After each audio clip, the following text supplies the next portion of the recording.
चलिए, good evening to all of you. I hope you all are doing well in your respective areas. आज हम national commission for scheduled caste के articles पढ़ लेते हैं, ठीक है। तो देखिए, इसको याद करने की ट्रिक बहुत ईजी है। वैसे एमपीपीएससी ऐसे सब क्लॉजेस के साथ पूछती नहीं है, पर इनकेस अगर पूछा तो आपके लिए ये याद करना बहुत ईजी है। चलिए, हम थोड़ा सा जल्दी जल्दी देखते हैं कि आर्टिकल 338 1 2 3 4 5 6 7 8 9 तक है। देखो, इसको ऐसे समझते हैं कि आपका मान लो किसी भी चीज़ में सिलेक्शन होता है या कोई भी चीज़ नई आती है दुनिया में, या किसी भी चीज़ में मान लो आपका एग्ज़ाम ही निकल गया, तो सबसे पहले आपको पोस्ट मिलेगी। वो पोस्ट का अपना एक क्या होगा, नाम होगा। तो किसी भी चीज़ का दुनिया में आना या एग्जिस्टेंस में आने पर उसको क्या दिया जाता है, नाम दिया जाता है। तो पहली चीज़ तो नाम हो गई।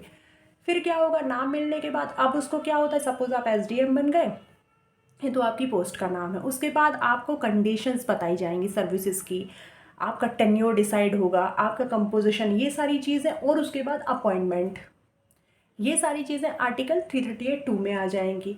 किसी भी चीज़ को नाम मिलने के बाद तो यही सब डिसाइड होगा। और फिर ये तो एक कमीशन है, तो इसमें आर्टिकल 338(2) कहता है कि एक चेयरपर्सन, एक वाइस चेयरपर्सन और 3 अलग मेंबर्स होंगे। उसके बाद अपॉइंटमेंट कौन करेगा, उसका प्रेसिडेंट करेगा। फिर अपॉइंटमेंट मिलने के बाद अब आप कुर्सी पे बैठोगे, तो कुर्सी पर बैठते ही आपको क्या एहसास होगा, मेरे पास ये पावर्स है। पर पावर्स अकेले नहीं आती हैं। तो 338(5) में क्या हो जाएगा, ड्यूटीज़ भी आती हैं। सिर्फ और सिर्फ पावर के लिए थोड़ी आएगी, आपकी ड्यूटीज़ भी होंगी।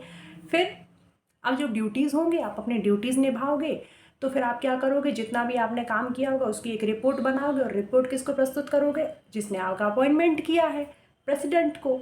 और सेम क्या होगा कि जो स्टेट्स के कमीशंस हैं, जैसे कि Madhya Pradesh commission for scheduled cast है, वो किसको रिपोर्ट करेंगे, वो रिपोर्ट करेगा गवर्नर को, ठीक है। उसके बाद फिर क्या होगा, आप जैसे आपने रिपोर्ट्स तो प्रस्तुत कर दी प्रेसिडेंट को। अब प्रेसिडेंट उसको चेक कर रहा है कि अच्छा ये चीज़ यहाँ गलत हुई है, आपने इस पर एक्शन क्यों नहीं लिया है।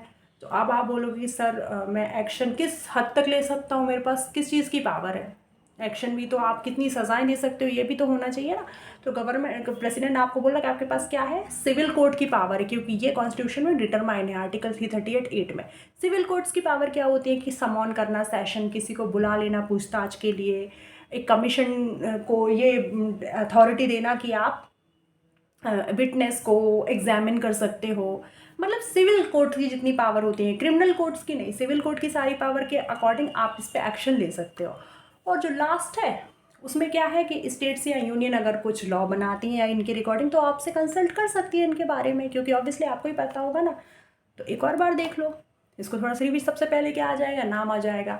फिर उसका कंपोजिशन, कंडीशंस, वो सब उसमें लिखा रहेगा कि आपका इतना टेन्योर। उसके बाद इतना सब पढ़ने के बाद आप क्या करोगे, अपॉइंट होगे। अपॉइंट आपको कौन करेगा, प्रेसिडेंट करेगा। फिर आप कुर्सी पे बैठोगे तो पावर आ जाएंगी। पावर आते ही आपको ड्यूटीज़ भी आएंगी, क्योंकि सिर्फ पावर तो होंगी नहीं, ड्यूटीज़ आएंगी। आप अपना कर्तव्य निभाते हुए, आपने 1 साल काम किया, उसको रिपोर्ट प्रस्तुत कर दी प्रेसिडेंट को और गवर्नर को, अगर स्टेट में है तो।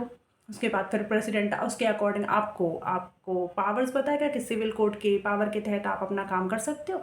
और लास्ट तो पता ही, चलो स्टेट या यूनियन कुछ करनाती है। ये हो गए सारे आर्टिकल्स, ठीक है, कंप्लीट हो गया। चलो, अब नेक्स्ट सेशन में हम थोड़ा सा और बचा है कि इसमें पहले कमिश्नर कौन थे, लास्ट कमिश्नर कौन थे, इस तरीके के हम जल्दी जल्दी वो देख लेंगे। And yes, that's all for today. Bye bye, take care.